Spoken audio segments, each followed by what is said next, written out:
The disappearance of Granger Taylor. On November 29, 1980, 32-year-old Granger Taylor was seen for the last time eating dinner at a local diner. He then vanished from the farm where he lived with his family on Vancouver Island in Washington state. Taylor left a mysterious note behind that read, quote, "Dear Mother and Father, I have gone away to walk aboard an alien spaceship. As recurring dreams assured a 42-month interstellar voyage to explore the vast universe, then return. Please use the instructions in my will as a guide to help. Love, Granger."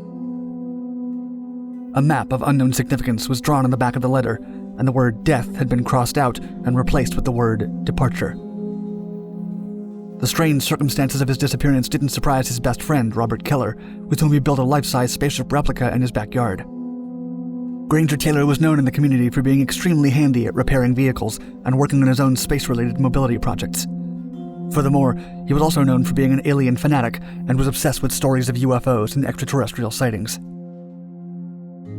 Shortly before he disappeared, Granger told another friend, Bob Nielsen, that aliens had been in direct contact with him.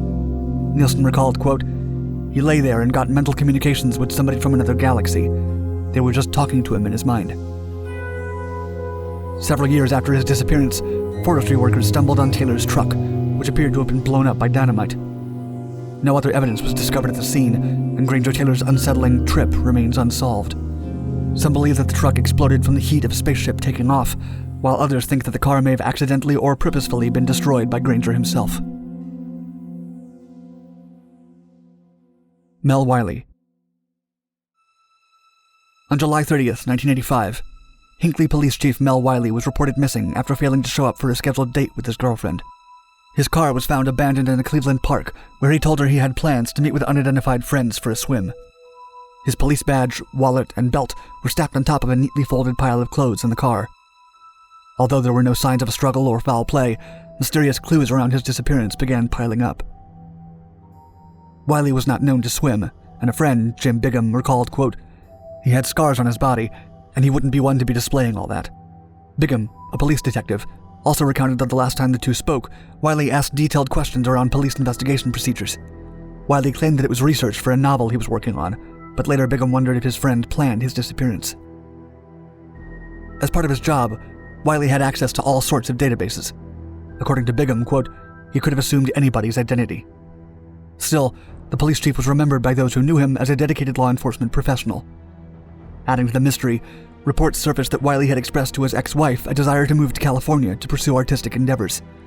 Some of these facts have led some to believe that the police chief may have orchestrated his own disappearance to start over in a new life. Although his apartment was left in excellent condition, with everything neatly arranged, he had left an open window and days' worth of food and water for his two cats, which remained at home. Still, the novel he was working on about a homicide in Pennsylvania was never located. A book of poetry he'd reportedly been working on was gone as well, along with his collections of music, stamps, envelopes, typewriter paper, and an address book. The creepiest clue was the text of a missing letter that Wiley wrote that was discovered imprinted on the ribbon of his typewriter. He had addressed it to a female friend who claimed to have never received it. In part it reads, quote, "I will have in one sense of the word gone away. It's a one-way trip, so I'm told, with no option of ever returning, and perhaps that's just as well for any and all concerned. Right or wrong, I'm just doing what I think is the best solution for me." Wiley was declared legally deceased in 1933, but no one knows what actually happened to him. Jay Rainwalker. Jalik Rainwalker, or Jay, had lived in 6 different foster homes before being adopted by Stephen Carr and Jocelyn McDonald. The unusual couple, who had 4 other children, was known for sleeping all together in a single bedroom on a farm with intermittent electricity. Like many foster children, Jay had behavioral problems and would lash out and throw hour-long violent tantrums. In October 2007, Stephen Carr called Child Services to try and reverse the adoption after Jay threatened one of the other children. Though the adoption could not be reversed, Jay was taken to stay with his previous foster parents, the Pearson family, for a few days.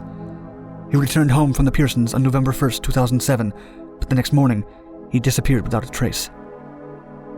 A note written in what appeared to be Jay's childish handwriting read, quote, "Dear everybody, I'm sorry for everything. I won't be a bother anymore." The Pearsons don't believe Jay left on his own, and claimed Carr made Jay write the note to plant it and cover for the child's disappearance. Carr came under further scrutiny after footage contradicted his story, revealing he was out driving that night, not home in bed like he had told police. An extensive investigation failed to find the boy, however. Without a body or more evidence, there was no proof a crime was committed. In an even creepier turn of events, a letter arrived at the farm a few weeks later that read, in part, quote, "Jalik is still alive. Needed a foot soldier for this war on drugs. Picked him up Route 40, Post 30. Lending credibility to the letter, his cat, Diamond, was mentioned in it. The Circleville Writer. Beginning in 1976, the residents of Circleville, Ohio began receiving strange letters with intimate details of their personal lives. The messages were unsigned, from an unidentified sender, and accused locals of sins like infidelity and alleged a police cover-up of a local criminal ring. In one letter, Mary Gillespie, a bus driver, was implicated in an affair with a co-worker after the writer claimed to be surveilling her. Believing they knew the author, Mary and her husband Ron wrote to the person they suspected, which appeared to put an end to the letters. The next year, however, Ron got a call from the suspected letter writer that prompted him to grab his gun and leave the house in a rage. He tragically crashed into a tree minutes later when he lost control of his truck and was found with a blood alcohol level twice the legal limit. It appeared that Ron had fired his gun, but the event was attributed to a DUI before more letters suggested the police were hiding the truth. The letter writer again went quiet until 1983, when he put up a threatening sign along Mary's bus route that was booby-trapped. As Mary went to remove it, she discovered a gun rigged to shoot at her. The firearm was eventually traced to her brother-in-law, Paul Fresher.